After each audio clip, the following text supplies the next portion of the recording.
Good afternoon. I'm here at the west end of Golden Gate Park, Queen Wilhelmina Tulip Garden. The supervisor down here, name is Toby Kanzawa. He has a crew, and they go ahead and prep this earlier on in the springtime, and now it's in full bloom. So from a design standpoint, the question is, do you think this is high maintenance or this is low maintenance? Check it out. You got your tulips, you got your marigolds, and over there in the pink, some geranium matarettes.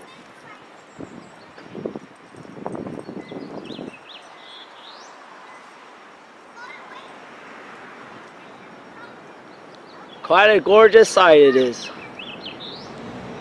And there's the windmill. We're here at this one spot we used to call Parcel 4. This plant here is Chamiso's lupin. It's a lot of beautiful silver plants here, silvery white plants. Over there see another little old buddy, Artemisia, Dune tansy over there, and some buckwheat also. Pretty much this is a native plant planting. It's a restoration project for the dunes, to bring back some butterflies, bring back some bees and everything else that used to thrive here.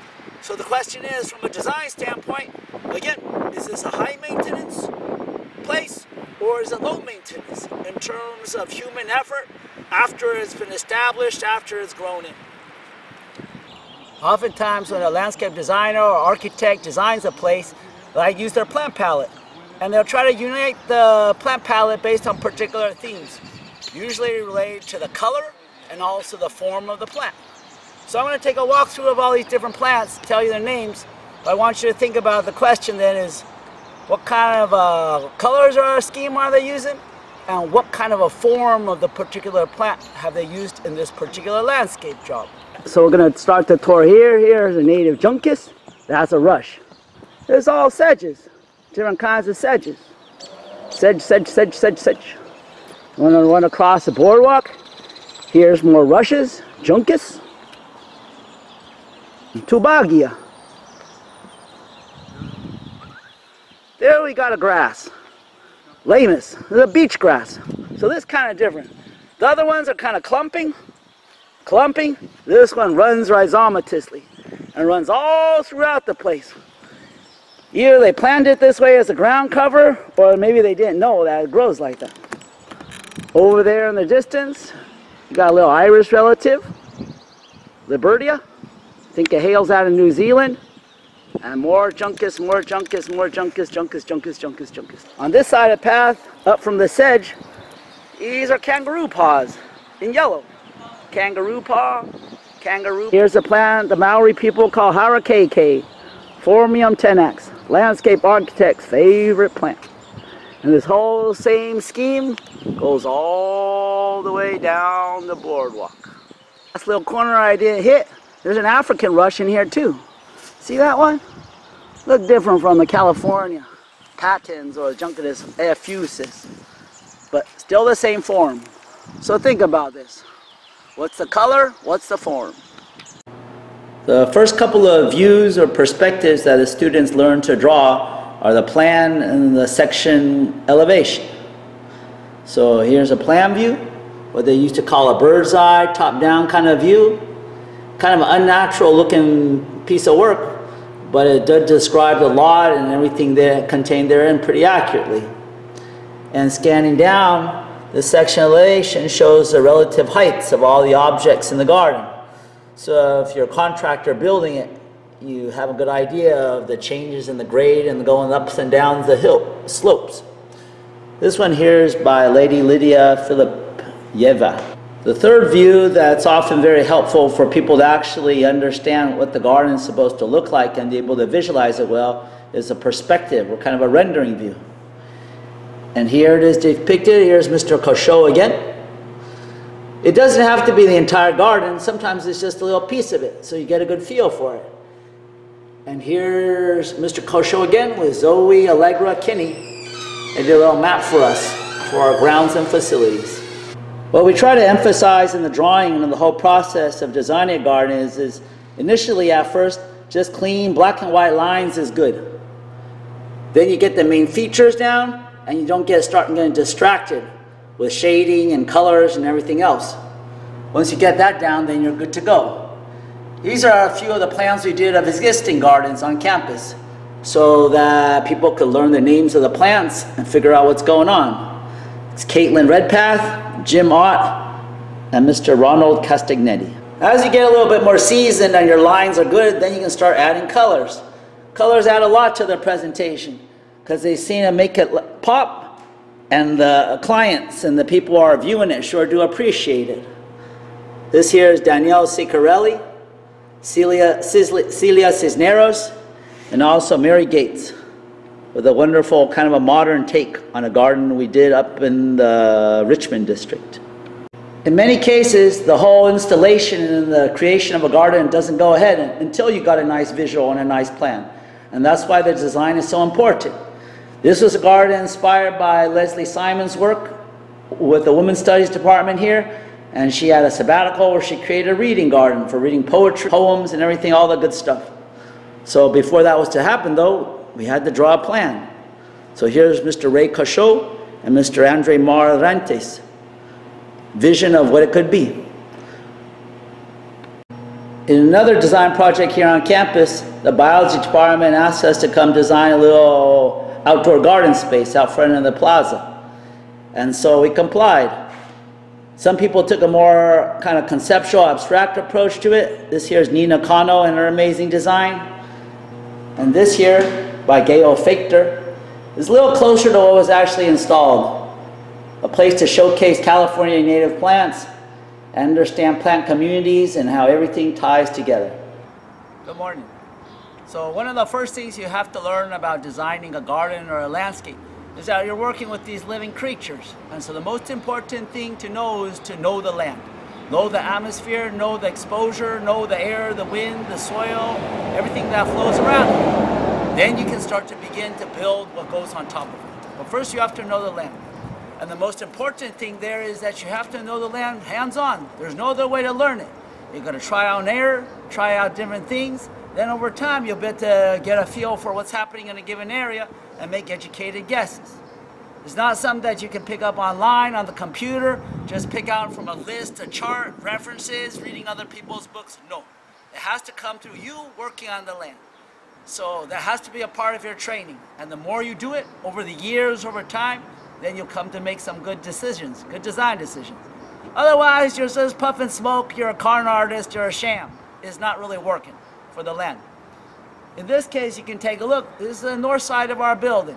Faces north going towards Mount Davidson. Kind of a slope this way with the building here shading it. So back in the olden times, my old friend Gus Bucure used to say they used to put lawn here. Like everybody, I just want lawn, green lawn. But you can imagine, nice green lawn, not getting the solar exposure it needs, being shaded, and then get to that, the foggy wetness of San Francisco, and it come up with all sorts of diseases. You got fungus, you got patches open, you got weeds coming in, no good. So they said, let's just take out the lawn. It's not appropriate for this site.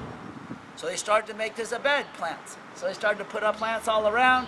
You got here behind me a Zara bush, flowers beautifully, a little orange thing, a little Chilean tree. Further all the way down, we got planted about 5 different species of fuchsias.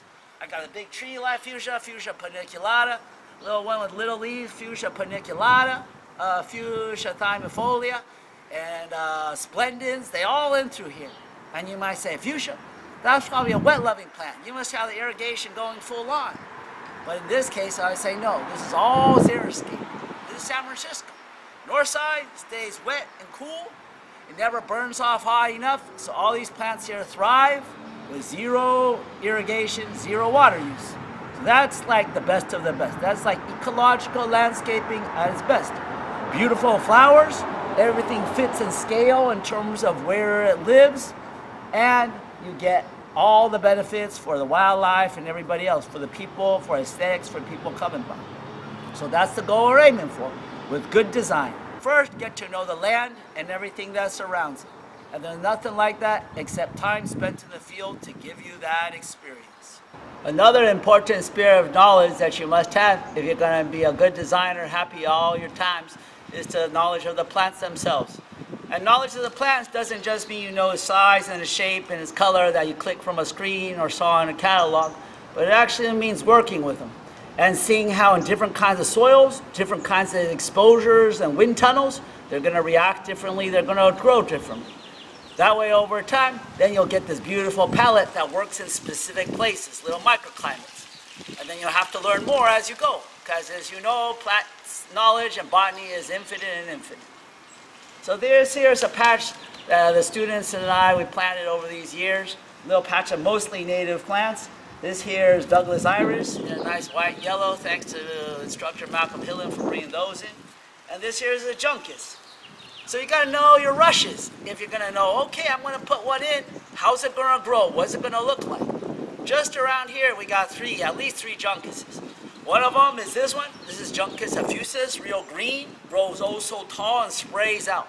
For maintenance, time to time, you got to pull out the dead stuff or chop it to the bottom, let it come back anew. But there's another one too. Usually I find a little bit more upland, is blue. It's Juncus patens. About so tall, but real tight, not flaying out. Real tight blue thing, and more straight up and down. And another one I seen up in the Presidio, Juncus balticus. That's more sparse little juncuses. It runs rhizomatous. Boom, pops up again, runs rhizomatous. In general, we don't use that so much in landscaping because people like it tight and bundled and stay together rather than this crazy thing that's going up everywhere. But if you're an abstract painter, or if you like that sort of thing, then you should use the plant to the best of its advantage. So, and that's just for this one little group. That's just Juncus. Imagine you got 300,000 plants in the world. Around these parts, we could probably go 6,000, 7,000 or more. So it's important for you to know your plants, and the best way to do it is hands-on. There is no other way. Dig in the soil, plant it, watch it over time. Maybe in 10 years, 15 years, 20 years, then you'll build a vocabulary, a palette that you're happy with, that you can work with for that little given site. That's the fun of it. I had shown you this plant earlier, the garden that was commissioned to us from Leslie Simon that the students helped work on as part of the design class. And here it is, somewhat it's a completion. There was one of the eucalyptus trees in there and it just goes boom. Storm comes and fell down and knocked a notch in this nice bronze poetry wall that runs through the home of the riverbed. But hey, that's something that you gotta deal with. And over there up on the wall, they painted a tree, eucalyptus tree, to signify the loss. But that's what happens when you have a vision committed to paper, and then people can start to move forward and go towards a direction, hopefully a positive and good direction.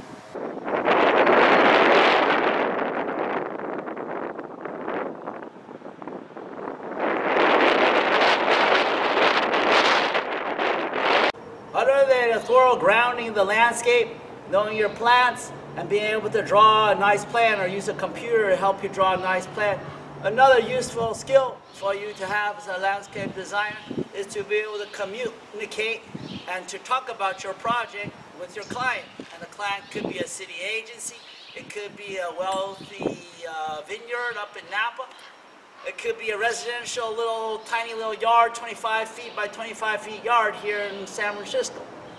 But you have to be able to communicate that vision and come to a kind of a neutral agreement on how best to proceed. So you might be willing to compromise, you might have to change your ideas, you're going to have to adapt it to make sure it fits for you, for the land, and then for your client too. And then find a nice good contractor where there's somebody you work with, or it's you who's actually going to do the installation, and then watch it change over time. Because it's that change over time where you're going to learn the distinguishing characteristics of a site and make things better for your next design project and your next design project. And that's the beauty, that's the challenge of working with the plants and live nature, but that's the whole dynamic thing that makes it so much fun and such a joy to do.